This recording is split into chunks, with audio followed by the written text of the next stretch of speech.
అది మాత్రం గుర్తెట్టుకుని మరి సాక్ష్యాలు చక్కని సాక్ష్యాలు చెప్పారు. ప్రతి ఒక్కరు కూడా మరి దేవుని మాటలను బట్టి మనం చదవబడిన లేఖనాలని ఒకసారి మనం జ్ఞాపకం చేసుకుంటే కీర్తనకారుడైన దావీదు చూడండి, ఇక్కడ దావీదు గారు ఏ విధంగా మాట్లాడుతున్నారో ఒకసారి ఇక్కడ తెలియపరచబడుతుంది. చూడండి, ఒక్క మాట జ్ఞాపకం చేసుకుందాం. అదే కీర్తనలో ఏమంటున్నాడు ఒకసారి ఆలోచిద్దాం. ఎందుకంటే ఇక్కడ మనం పరిశీలన చేస్తే యెహోవా దేవుడు ఉన్న దేవాది దేవుడు మరి ఏ విధముగా మరి దావీదు భక్తుడు తన జీవితంలో చూసినప్పుడు కొన్ని సమస్యలకు కొన్ని మరి శోధనలకు అప్పగించబడినప్పుడు కూడా దేవుడు ఎలా తోడుగా ఉన్నాడు అనేది జ్ఞాపకం చేస్తూ ఇక్కడ మాట్లాడుతున్నాడు. ఏమన్నాడు చూడండి, ఒకసారి మనం ఆలోచన చేస్తే ఆయన అంటున్నాడు చూడండి, తన అతిక్రమములు పరిహారము నొందినవాడు, ప్రాయచిత్తము నొందినవాడు ధన్యుడు. ఇక్కడ ఏమంటున్నాడు ఒకసారి ఆలోచన. అతిక్రమాల గురించి మాట్లాడాడు, రెండోది పాపముల గురించి మాట్లాడాడు. మానవుడు ఏ విధంగా ఉన్నాడు అనేది మనం ఆలోచన చేస్తే చూడండి, ఒకసారి పరిశీలన చేయండి. మీ యొక్క జీవితాల్లో అతిక్రమాలు ఎవరు చేస్తారు? మనమే కదా చేసేది. ఈ అతిక్రమాలకి మరి వాటి నుండి విడుదల చేసేది ఎవరంటే దేవుడు తప్ప ఎవరు కాదు అని కూడా అక్కడ జ్ఞాపకం చేస్తున్నాడు ఇక్కడ భక్తుడైన దావీదు కూడా. రెండవదిగా చూస్తే పాపం విమోచన కొరకు, పాపం మరి ఏ మానవుడి నుండి పాపం సంభవించిందో ఆ మానవుని యొక్క మరణమే మళ్ళీ పాపం నుండి విడుదల కలిగినట్లుగా మనం చూడగలుగుతున్నాం. ఎందుకంటే తండ్రి అయిన దేవుడు ఆదామును నిర్మించుకుని ఆదామును బ్రతకమని ఆజ్ఞాపించి మరి ఆదాము ద్వారా మళ్ళీ పాపం భూమి మీదకి వచ్చినట్లుగా మనం చూడగలుగుతున్నాం. అదే పాపం మళ్ళీ ఏం చేశాడండి, మళ్ళీ కుమారుడని యేసు క్రీస్తుగా వచ్చి మళ్ళీ ఆయన మరణించి ఏం చేశాడండి, పాపానికి విమోచన కలిగజేసినట్లుగా మనం చూస్తున్నామండి. పాపానికి విమోచన అంటే ఆనాటి ప్రజలు కూడా, యూదులు చాలా మంది ఏం చేస్తారంటే రకరకాలుగా బలులు అర్పించుకుంటే మా పాపాలు పోతాయని, ఆనాడు యోధులు కూడా తన బిడ్డల విషయంలో పాపాలు పోతాయని మరి బలులు అర్పించిన వారిగా మనం చూస్తున్నాం. మన జీవితంలో మనము మరి అటువంటి పరిస్థితులు మనకు లేకుండా ప్రభు యేసు క్రీస్తు వారు ఏం చేశారంటే కుమారుడుగా భూమి మీదకి వచ్చి ఆయన 30 సంవత్సరాలు జీవించి 3.5 సంవత్సరాలు ఆయన ఉనికిని చాటడానికి, ఆయన యొక్క ప్రేమను వెల్లడపరచడానికి ఆయన ఎంత శ్రమ పడ్డాడు అనేది మనకి ఇక్కడ లేఖనాన్ని బట్టి జ్ఞాపకం చేస్తున్నాడు. అయితే ఆయన చనిపోవడం వలన మనం ఏమై ఉన్నాము అనేది ఒకసారి మనం పరిశీలన చేస్తే చూడండి, కొత్త నిబంధనలో కొలసీలకు రాస్తూ ఆయన అంటాడు ఒక మాట అంటున్నాడండి పౌలు గారు. కొలసీలకు రాస్తూ ఒక మాట అంటాడండి. ఆ మాట ఒకసారి మనం చూద్దాం. చూడండి 21వ వచనం, 1వ అధ్యాయము 21వ వచనం కాంటి మనం చూసినప్పుడు కొన్ని మాటలు మనకు జ్ఞాపకం చేస్తున్నట్టు చూడండి. మరియు గత కాలమందు ఏమై ఉన్నామండి, మనం దేవునికి దూరస్థులుగా ఉన్నాం. చూడండి, దేవునికి మనం ఎలా ఉన్నామో ఒకసారి మనం పరిశీలన చేసుకుంటే మనకు తెలియపరచబడుతుంది. అటువంటి దూరస్తులను ఏ విధముగా ఆయన సమీపస్తులుగా చేయడానికి ఆయన భూమి మీద వచ్చినట్లుగా మనం చూడగలుగుతున్నామండి. చూడండి, ఇక్కడ కింద వచనాల్లో చూస్తే కింద భాగంలో చూసి చెప్తున్నాడు, మీ దుష్క్రియల వలన మీ మనసులో విరోధ భావం గలవారయ్యుండి మిమ్మల్ని కూడా తన సన్నిధిని పరిశుద్ధులుగాను నిర్దోషులుగాను ఏమంటే అపరాధులుగాను నిరపరాధులుగాను ఆయన మాంసయుక్తమైన దేహమందు మరణము వలన ఇప్పుడు మిమ్మల్ని సమాధానపరిచను. చాలండి, ఏం చేశాడండి ఆయన మరణం వలన మరి ఏంటి మనకు లాభం అనేది మనం అనుకుంటున్నాం. ఆయన చనిపోయాడు, సమాధి చేయబడ్డాడు, మళ్ళీ తిరిగి లేచాడు, ఆయన సజీవుడిగా ఉన్నాడు. అంటే ఆయన సజీవుడిగా ఉన్నాడు అంటే మనం సజీవులుగా ఉండమా? ఒకవేళ చనిపోయినా కానీ శరీరాన్ని తీసుకెళ్ళి ఏం చేస్తారండి, మట్టిలో కలిపేస్తున్నాం కదా. కొంతమంది అయితే రకరకాలుగా చేస్తున్నారు. దేవుని నమ్ముకున్న వారు కానీ కొంతమంది ఏం చేస్తున్నారు కానీ మట్టి నుండి తీయబడింది కనుక మట్టికి చేర్చాలని మట్టిలో పెట్టేస్తున్నారు. చేస్తాలి, ఇది కరెక్ట్. దేవుడి వాక్యానుసారంగా మనం చెప్పొచ్చంటే మానవుని నిర్మించడానికి భూమిని ఏర్పాటు చేసుకుని మరి మానవుడిగా ఆ మట్టిని తీసి మానవుని నిర్మించి మానవులోకి తన జీవాయుని వదిలినట్లుగా మనం చూడగలుగుతున్నాం. కాబట్టి ఈ మానవుడు కలిసిపోతే ఎవరికైనా ఇష్టం అంటే ఆయనకి ఇష్టం లేక, ఎవరికంటే తండ్రి అయిన దేవునికి ఇష్టం లేక మళ్ళీ మానవుడిగా మళ్ళీ భూమి మీదకి వచ్చి తన ప్రాణాలు కూడా పెట్టి అండి తన అమూల్యమైన రక్తం చేత చూడండి, గొర్రెల రక్తం వలన విమోచన ఉందంటే పాప విమోచన లేదు, పొట్టేల వల్ల విమోచన ఉందంటే పొట్టేల వల్ల విమోచన లేదు, దూడల వల్ల దూడల రక్తం వలన ఏమైనా విమోచన ఉందా అంటే విమోచన లేదు. కానీ ఆ పరిశుద్ధుడైన ఆ తండ్రి అయిన దేవుడు ఆ ప్రభువైన యేసు క్రీస్తుగా మళ్ళీ భూమి మీదకి వచ్చిన తర్వాత ఆ ప్రభువైన యేసు క్రీస్తు యొక్క రక్తమే, ఎందుకంటే ఆయన పరిశుద్ధుడు కనుక ఏమంటాడండి, నేను పరిశుద్ధుడను మీరును పరిశుద్ధులే అంటున్నాడు. ఎవరండి పరిశుద్ధులు? ఇప్పుడు ఆయన నమ్మి విశ్వసించి ఆయన యొక్క లేఖనానుసారముగా జీవించేవారు. ఇప్పుడు ప్రస్తుతానికి ఏమంటామంటే చాలా మంది ఏదో కష్టంలో వస్తున్నారు, ఏదో ఒక శోధనలో వస్తున్నారు, గబోబా దేవుడు నమ్ముకున్నామండి, మా కష్టం పోవాలండి, కాబట్టి మేము బాప్తిజం తీసేసుకుంటామండి, మా కష్టాలు వెళ్ళిపోతాయి అంటున్నారు. అంటే తర్వాత ఏమైపోతున్నారండి వీళ్ళు? దేవునికి దూరస్తులు అయిపోతున్నారు. ముందు మాత్రం తనకు కలిగిన కష్టాన్ని బట్టి చాలా మంది అండి ఈనాడు చాలా మంది యావత్ ప్రపంచం మీద పరిశీలన చేస్తే అదే రీతిగా ఉన్నారు. దేవుని నమ్మకానికి ఎందుకు వస్తున్నారంటే కష్టాలు పోతాయని కొంతమంది వస్తున్నారు, వ్యాధులు పోతాయని కొంతమంది వస్తున్నారు, ఏమండి రకరకాలైన సమస్యలు పోతాయని వస్తున్నారు. కానీ ఈ పోవడానికి కాదు మెయిన్. అసలు యేసుక్రీస్తు అసలు ఎందుకు వచ్చాడు ఈ భూమి మీదకి అనేది ఒకసారి మనం అర్థం చేసుకోవాలి. మనలో ఉన్న పాపాన్ని తీసివేయడానికి వచ్చాడు ఆయన, మనలో ఉన్న శాపాన్ని తీసివేయడానికి వచ్చాడు. కానీ ఏదో వ్యాధులను స్వస్థపరిచి ఏమండి చనిపోయిన వాడిని లేవనెత్తుకుని ఇదేదో గొప్పగా చెప్పుకుందామని రాలా ఆయన. ఆయన శక్తిమంతుడు అనేది రుజువు చేయడానికి మాత్రమే అక్కడ కార్యాలు చేసినట్లుగా మనం చూడగలుగుతున్నామండి. అందుకని అంటాడు ఆయన నామములో మీరు ఏది అడిగినా ఇస్తానన్నాడు, ఏది బంధించినా బంధించబడినా అని చెప్తున్నాడు, ఏది మరి ఆయన శక్తి కలిగిన కార్యాలు కూడా జరుగుతాయని కూడా చెప్తున్నాడు. చూడండి ఆయన ప్రార్థనలో అంతా చాలా శక్తి కలిగిందని కూడా జ్ఞాపకం చేశాడు. ఆయన కొండ మీదకి వెళ్ళిన తర్వాత కొండ మీద ఆయన శిష్యులు యోహాను మరి వాళ్ళు వెళ్ళినప్పుడు ఏం చేశారండి, అయ్యా మీరు ఇక్కడ ఉండండి, నేను కొండపైకి వెళ్ళి నేను కొద్దిసేపు నా తండ్రితో మనం చేసుకుని వస్తాను, మీరు మెలుగుకోండి ప్రార్థన చేయమంటే మన వాళ్ళు ఏం చేశారంటే పేతురు యోహాను పడుకున్నారు. మనం కూడా అంతే. ఇప్పుడు చాలా మంది దేవుని బిడ్డలుగానే ఉన్నారు కాదంటలా, కానీ వారి యొక్క జీవితాల్లో పరిశీలన చేస్తే దేవుణ్ణి విడిచిపెట్టి ఉంటున్నారని కూడా జ్ఞాపకం చేస్తున్నాడని ఆయన అంటున్నాడు. ఇక్కడ చూడండి ఏమంటున్నాడు ఒకసారి మనం ఆలోచన చేస్తే 22వ వచనంలో చూస్తే చెప్తున్నాడు చూడండి, నీ సన్నిధిని తన సన్నిధిని పరిశుద్ధులుగాను నిర్దోషులుగాను నిరపరాధులుగాను నిలబెట్టుటకు ఆయన మాంసయుక్తమైన దేహమందు మరణము వలన ఇప్పుడు మనల్ని ఏం చేస్తున్నాడండి, సమాధానపరిచాడు.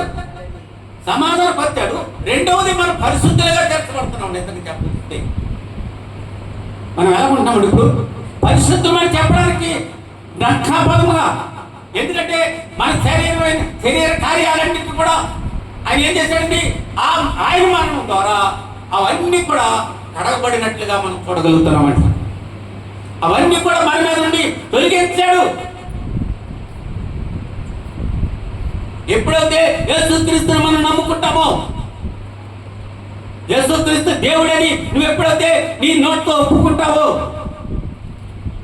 యేసుక్రీస్తు రక్షకుడని నీ నోటితో ఒప్పుకుంటావో, అప్పటి నుండి కూడా నీ పాపం విమోచన కలుగుతుంది, నీ శాపం విమోచన కలుగుతుంది. ఉంది. ఆయన మరణించడం వలన లాభం ఏంటంటే మన మీద నుండి ఏం తీసేస్తున్నాడండి? పాపాన్ని తొలగిస్తున్నాడు. ముందు కావాల్సింది ఏంటంటే పాపమే కదా. పాప విమోచన ఉంటే చాలు, ఆ పాపం నుండి విడుదల చేస్తున్నాడని కూడా ఇక్కడ జ్ఞాపకం చేస్తున్నాడు. రెండవదిగా చూస్తే ఇంకొక మాట మీకు మనం జ్ఞాపకం చేస్తున్నామండి. చూడండి,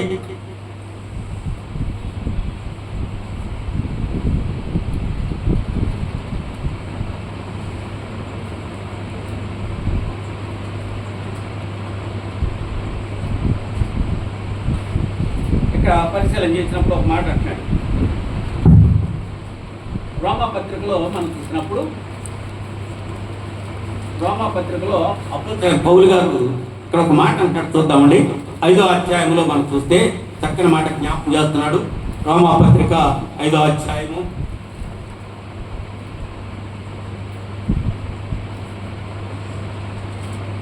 10వ వచనం చదవండి.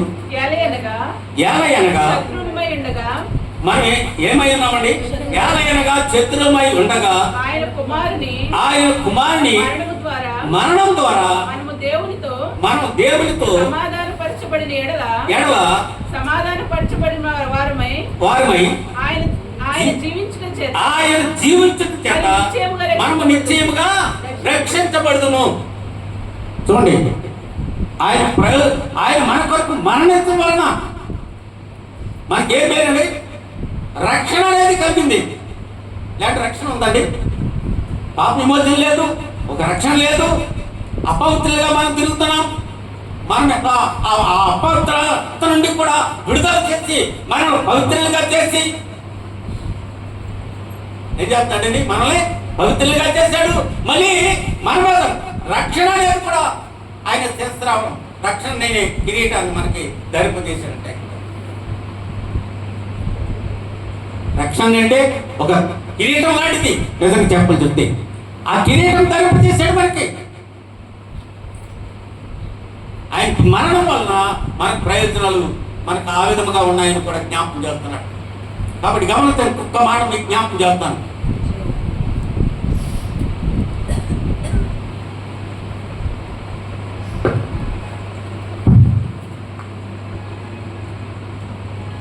చూడండి, ఎబ్రియలు రాసిన పత్రిక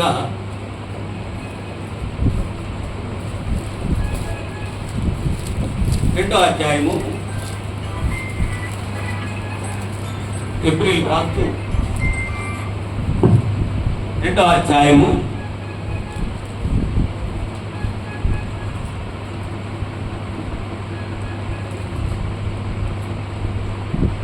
13వ వచనం చదవండి.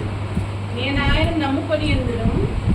ఆయన నమ్ముకొని ఉందును అనియు ఇదిగో నేనును దేవుడు నాకు ఇచ్చిన పిల్లలను అని చెప్పుతున్నాడు.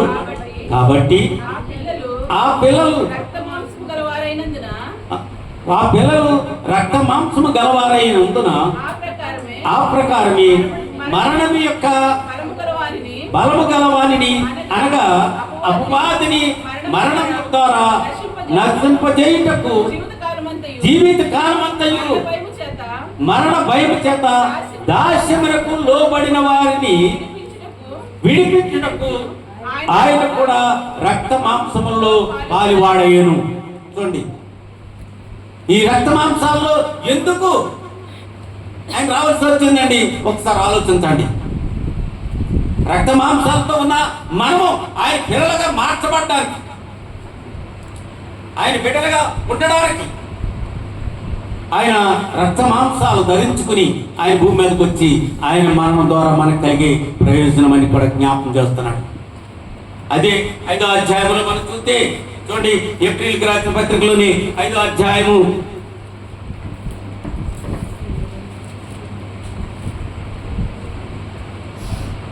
13వ వచనం చదవండి. మరియు పాలు త్రాగు ప్రతివాడును శిశువే కదా. కనుక నీతి వాక్యములలో చూడండి ఏం చెప్తున్నాడు? నీతి వాక్యములలో అనుభవం లేని వాడై ఉన్నాడు. వయసు వచ్చిన వారు అభ్యాసం చేత మేలు కీడులను విమోచించుటకు సాధకము చేయబడిన జ్ఞానేంద్రములు కలిగి ఉన్నారు కనుక బలమైన ఆహారము వారికి తగును. వారికి పెట్టే ఆహారం ఎటువంటి దొరుకుతారో ఆలోచించండి. రక్షింపబడిన తర్వాత మనకు ఆహారం ఎవరిస్తారండి? తండ్రిని దేవుడే ఇస్తాడు. ఎలాగిస్తాడంటే ఆయన మాట ద్వారా. ఆయన మాట ఎటువంటిదంటే మహాబలం కలదని అక్కడ జ్ఞాపం చేస్తున్నాడు తండ్రి అయిన దేవుడు. ఆ బలమైన శక్తి కలిగిన దేవాది దేవుడు ఆయన మరణించి మనం బలము గలవారమని అది నిరూపిస్తూ ముందుకి నడిపిస్తున్నట్లుగా మనం చూడగలుగుతున్నామని. చూడండి, చాలా మంది సాక్ష్యాలు చెప్తారు. దేవుడే మాకు ఇచ్చాడండి అంటారు. దేవుడే ఇచ్చాడని చెప్తారు కదా, దేవుడే ఈ కార్యం చేశాడని కదా సాక్ష్యం చెప్తున్నారు. భూమండలం మీద ఉన్న ప్రతి ఒక్కరు కూడా ఆయన బలమ గలవాడు కనుక ఆయన బిడ్డలు ఎటువంటి వారు అవుతారండి? బలహీనలా? ఏమ్మా బలహీనలా? ఆ బలహీనంగా ఉంటున్నారు కాబట్టి ఆయన బలపరచడానికి ఏం చేశాడు? గొప్ప కార్యాలు చేశాడు. ఎవరు? కుష్ఠరోగిని బాగుపరిచాడు. ఏమండి? మళ్ళీ ఆ చనిపోయిన వాడిని లేవనెత్తాడు. ఓసారి చేతులు కలిగిన వారికి మరి అవి బాగుపరిచాడు. ఇవన్నీ కూడా బలపరచడానికి చూడండి, మనం బలవంతమని నిరూపించడానికి, దేవుని నమ్ముకున్న మనము బలవంతమని నిరూపించడానికి ఆయన భూమి మీద అనేకమైన కార్యాలు చేసి మనం ఆయన బిడ్డలుగా నిరూపించబడడానికి ఆయన చేసిన కార్యాలు గొప్పవని కూడా మీకు జ్ఞాపకం చేస్తున్నాం. కాబట్టి గమనించండి, మరి మన యొక్క జీవితాల్లో ఆయన మరణం వలన మనకు ఏ విధముగా ప్రయోజనకరమో ఒకసారి పరిశీలన చేయాలని కూడా మీకు జ్ఞాపకం చేస్తున్నాను. యోహాను సువార్తలో చూడండి, ఒక్క మాట అంటున్నాడు. యోహాను కూడా ఆఖరి మాట మీకు జ్ఞాపకం చేసి నేను సమయాన్ని ముగిస్తాను. చాలా ఉన్నాయి కానీ ఎందుకంటే సమయం లేదు, పన్నెండు అయిపోయింది ఇప్పటికే. కాబట్టి గమనించండి, మీరు వాక్యాన్ని చూడకండి, అక్కడ క్లియర్ తిరుగుతారు. చూడండి 18 యోహాను సువార్త 18వ అధ్యాయము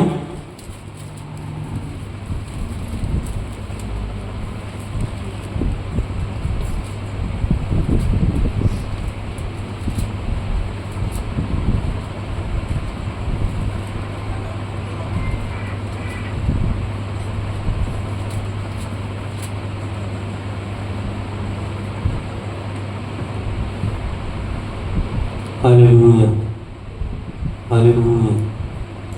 చూడండి, ఇక్కడ పరిశీలన చేసినప్పుడు 14వ వచనంలో మనం చూస్తే ఇక్కడ చక్కని మాట కనిపిస్తుంది.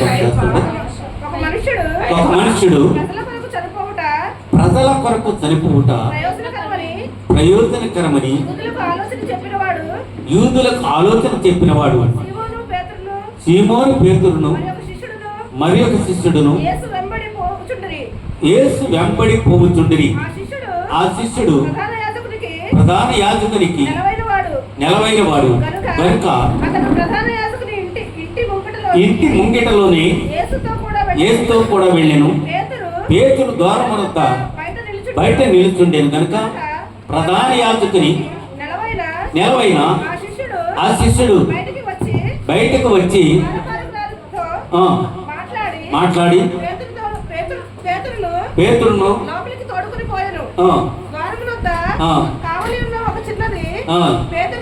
పేతురుతో నీవును చాలా జాగ్రత్తగా ఆలోచించండి. ఈ శిష్యులు వెళ్ళిన తర్వాత పేతురు గారు ముమ్మారు అబద్ధమాడినట్లుగా మనం చూడగలుగుతున్నాం. ఈనాడు క్రైస్తవ జీవితంలో పరిశీలన చేస్తే ఆపులోతే ఏం చేస్తామంటే తప్పనిసరిగా అబద్ధమాడుతూనే ఉంటాం. మనం దేవుని బిడ్డలుగా నిరూపించబడిన తర్వాత అందరికి ఈ సెల్ ఫోన్లు వచ్చిన తర్వాత మరీ అబద్ధాలు చెప్పారు. ఇక్కడే ఉన్నారు, హైదరాబాద్లో ఉన్నాను, ఇక్కడే ఉన్నారు, విదేశాల్లో ఉన్నాను అంటున్నారు. చాలా జాగ్రత్తగా ఆలోచించండి. మనం అబద్ధం అనేది ఆటోమేటిక్గా వచ్చేస్తుంది అంతే. ఈనాడు పేతురు కూడా అందుకనే పేతురు ఎన్ని కార్యాలు చూశాడు. ఎన్ని మరి అద్భుతాలు చూశాడు. కడకు యేసు ప్రభువు తన ప్రాణాన్ని కూడా పెట్టడానికి సిద్ధమైనప్పుడు కూడా ఆయన ఏం చేశాడండి? అబద్ధం ఆడినట్లుగా మనం చూడగలుగుతాం. ఏమండి? ప్రాణాన్ని పెట్టే సమయంలో కూడా మరి అబద్ధమాడి పేతురు గారు ముమ్మారు అబద్ధం ఆడినట్లుగా మనం చూడగలుగుతున్నాం. మన జీవితాల్లో మనం కూడా మరి ఏ పరిస్థితిలో ఉన్నామో ఆయన మన కొరకు మనల్ని పరిశుద్ధులుగా చేయడానికి, మనం పరమగల వారిగా ఉంచడానికి, మనం శక్తి కలిగిన వారిగా ఉండటానికి ఆయన చేసిన ఆ కార్యాన్ని జ్ఞాపకం చేసుకుంటూ ఆయన వల్ల ప్రయోజనం ఉందంటే ఏమనుకుంటున్నారండి? ఏదో నమ్ముకున్నామండి. ఏమంటున్నారండి? ఏదో నమ్ముకున్నామండి, మేము ఏదో వెళ్తున్నాం వస్తున్నాం, ఆయన ఏదో చెబుతాడు మేము వెళ్తున్నాం పోతున్నాం. కానీ ఏది ఏమైనా ఆయన పరిశుద్ధుడు, ఆయన నమ్మిన వారు పరిశుద్ధులు. ఆయన నమ్మిన వారు ధన్యులు అంటున్నాడు. నమ్మితే మీరు కూడా ధన్యులే. నమ్మకపోతే చూడండి, నమ్మని వారు ఎక్కడ ఉన్నారండి? అగ్నిగుండంలో ఉన్నారు రేపు తీర్పులోకి వెళ్ళిన తర్వాత.